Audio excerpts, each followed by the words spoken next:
আওয়ামী লীগের পক্ষে বাংলাদেশের রাজনৈতিক পরিস্থিতি মার্কিন নীতি নির্ধারকদের কাছে তুলে ধরতে লবিস্ট নিয়োগ করেছেন সজীব ওয়াজেদ জয়। এতে খরচ হবে $2 লাখ। স্ট্রেক গ্লোবাল ডিপ্লোমেসি নামক একটি প্রতিষ্ঠানের সাথে করা হাসিনা পুত্রের এই চুক্তি প্রকাশ করা হয়েছে যুক্তরাষ্ট্রের বিচার বিভাগের ওয়েবসাইটে।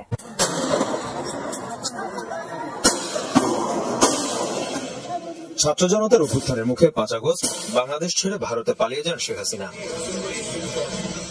এরপর গ্রেফতার করা হয় বিগত সরকারের বেশ কয়েকজন মন্ত্রী এবং আওয়ামী লীগের সিনিয়র নেতাকে।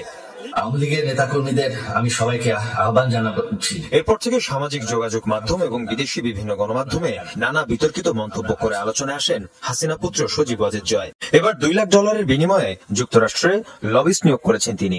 মার্কিন বিচার বিভাগের ওয়েবসাইটে এ সংক্রান্ত তথ্য প্রকাশিত হয়েছে, যাতে দেখা যায় স্ট্রেক গ্লোবাল ডিপ্লোমেসি নামক একটি প্রতিষ্ঠানের সাথে চুক্তি করেছেন সজীব ওয়াজেদ জয়।